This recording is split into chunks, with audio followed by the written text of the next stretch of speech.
The Halberts were always strange even by Appalachian standards, tucked deep in the hollers outside Grayson County, Virginia, where roads gave way to trails and sunlight rarely touched the soil. The Halbert name was met with silence.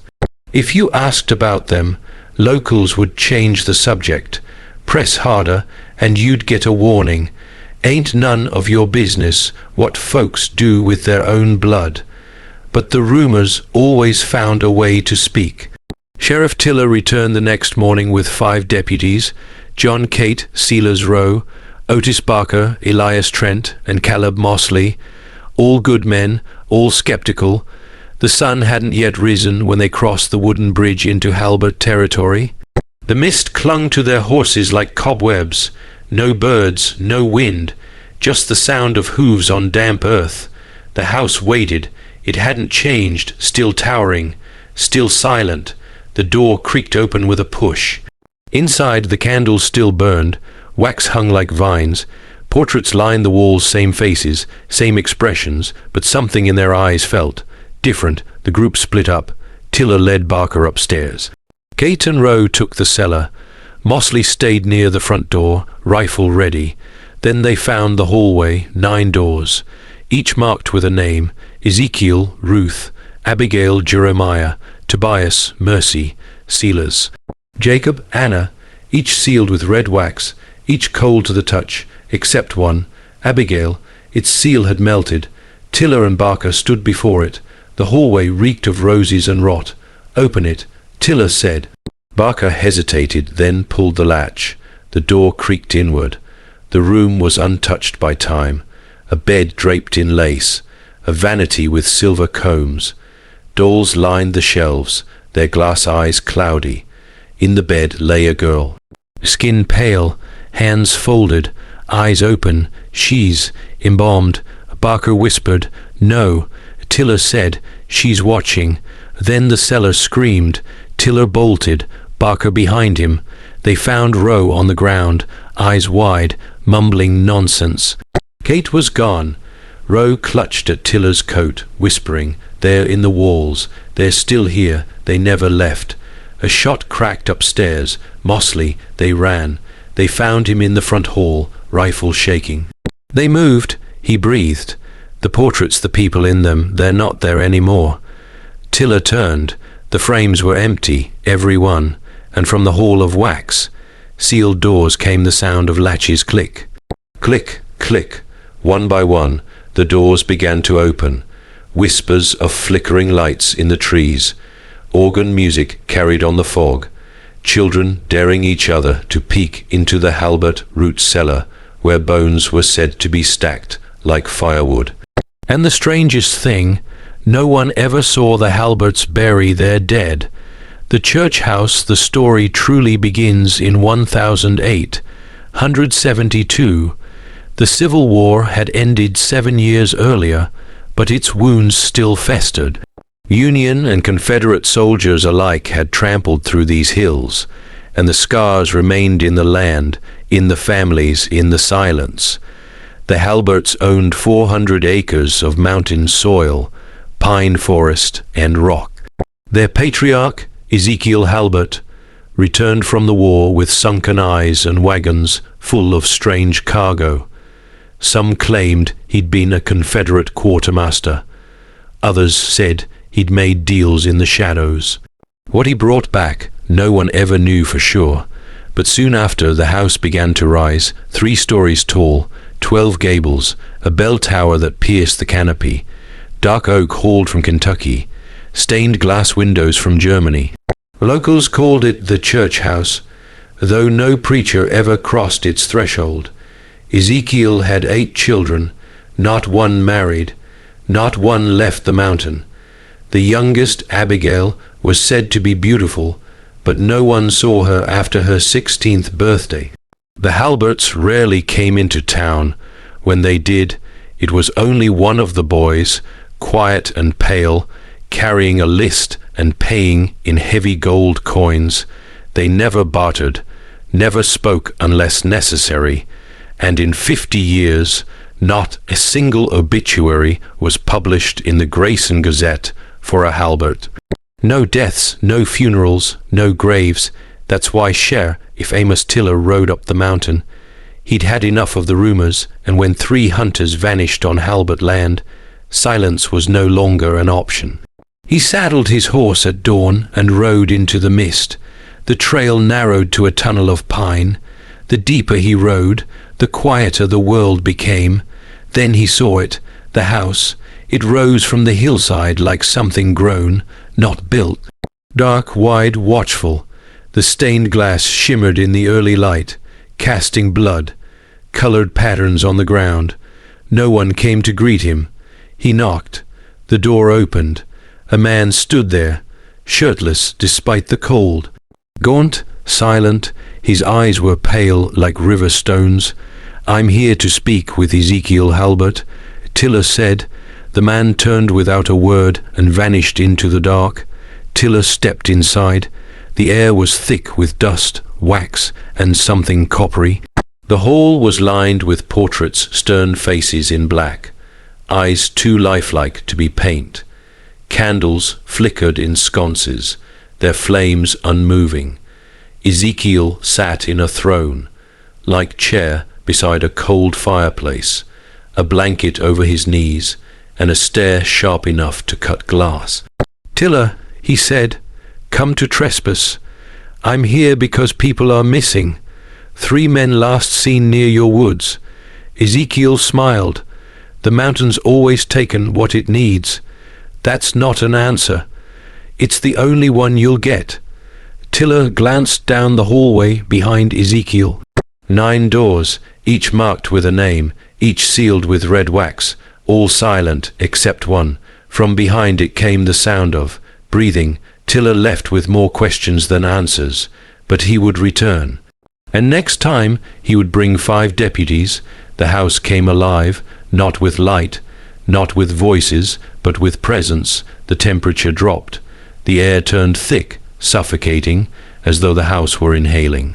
From the open doors they emerged, figures in black funeral clothes, pale as bone, mouths sewn shut with red thread. Their footsteps were soundless, their eyes unblinking. Jacob came first, his coat dated to 1008, 159, his skin dry as parchment. He passed Barker without acknowledging him or gravity. His boots didn't disturb the dust. Next came Mercy, her wedding veil dragging behind her, soaked at the edges with something dark. Her lips twitched beneath the thread. Barker aimed his shotgun back. He fired. The blast tore through Jacob and passed right through. No blood, no wound, just a shiver in the air. "Fall back." Tiller shouted, "Everyone to the main hall." They regrouped. Rowe was still whispering gibberish. Kate was gone. Mosley's eyes were wide, tracking shadows that hadn't moved. The front door wouldn't budge, hot to the touch. Sealed. Upstairs. Tiller growled to the bell tower, but Ezekiel blocked the stairs. And he was young. Gone was the frail old man in the chair.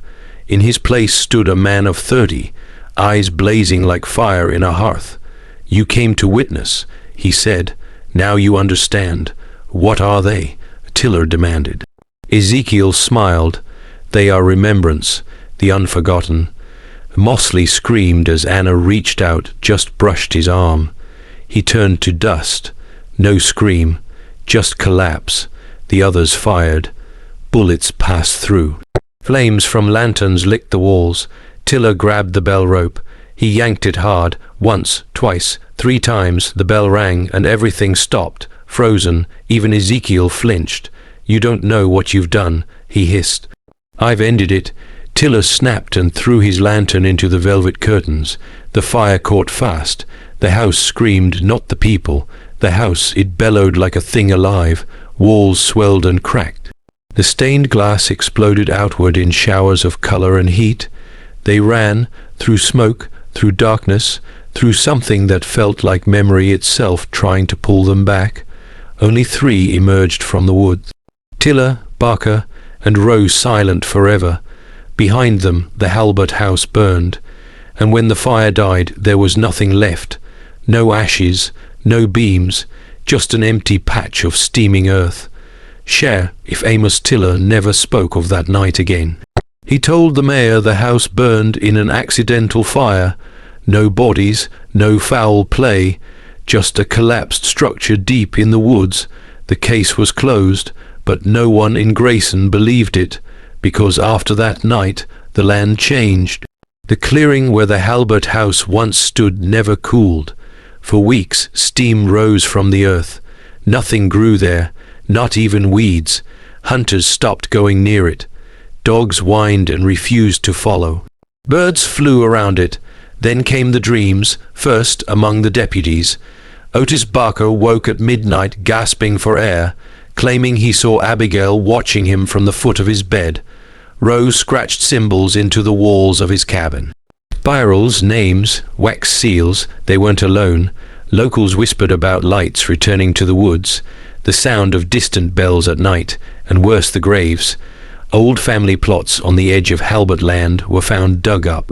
Stones cracked, coffins empty. No one saw who did it. But one boy, just 10 years old, came running into town with a story. He'd been exploring the hills with friends. He got separated, and then, he said, he saw the house. Not ruins, whole, standing, lit from within, and in the window a girl in white, her eyes open. The letter 2 months later, a letter arrived at Tiller's door. No return address.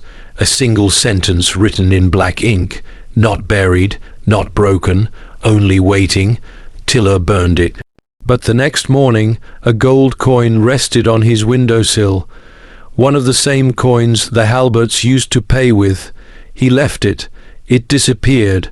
The records Tiller started digging, quietly. He checked old land grants, tax records, census lists. The Halberts didn't just arrive after the Civil War. They'd been in the county for over a century. Ezekiel Halbert's name appeared in a land deed from 1783. Then again in an 1008, 111 church donation ledger. And in a Revolutionary War enlistment roster from 1777. Same name, same signature, same man. He hadn't aged, no births, no deaths, just presence. Tiller stopped searching after that. He resigned, moved west, vanished from the public eye. But the Halberts didn't vanish. The land never forgot. Modern day today, the area where the Halbert house once stood is fenced off. Officially, it's labeled unstable ground by the state. No one lives near it, no one builds there, but hikers go missing. Campers hear music at night, and in 1996, a surveyor disappeared while charting the land. His last photograph showed something rising in the fog. 12 gables, a bell tower, and a man with a white beard, smiling. They never buried their dead, because the Halberts didn't believe in endings, only in keeping. Among those who whispered the truth quietly, and only in places the wind couldn't hear, a theory took shape. The Halberts were not preserving bodies, they were preserving souls. Old Appalachian folklore speaks of a rite called the holding. A ritual older than settlers, possibly older than the tribes that came before. A way to bind memory to flesh, to hold it in stillness. The process was precise. Rooms sealed in wax, names never forgotten, rituals repeated. Mourning without burial, grief without release. As long as memory remained, so did the dead. Not ghosts, not spirits, but something in between. 1998, Grayson County, Virginia. Joel Whittaker, a collector of Appalachian relics, found an old map referencing Halbert Hollow. Curious, he tracked it through the hills. He found the clearing. The air was wrong. Still humid, charged. He ran a LiDAR scan. What he found underground defied logic, a massive stone structure buried beneath the surface, shaped like a cathedral turned inside out. Chambered, symmetrical, designed, and in the center a black void. He stayed 6 days. On the 7th he vanished. His journal, recovered weeks later, ended with one final entry. There's music. It's coming from below, and someone is remembering me.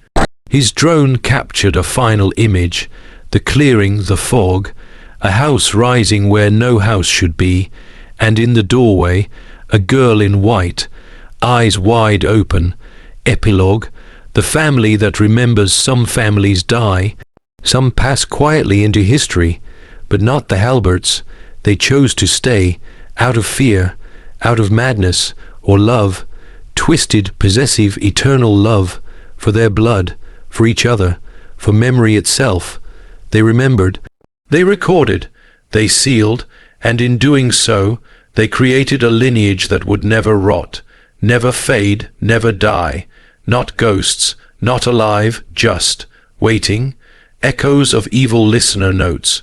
Would you have opened Abigail's door? Would you have pulled the bell? Comment your theory below, and follow Echoes of Evil for more stories buried by time, because remembrance is forever.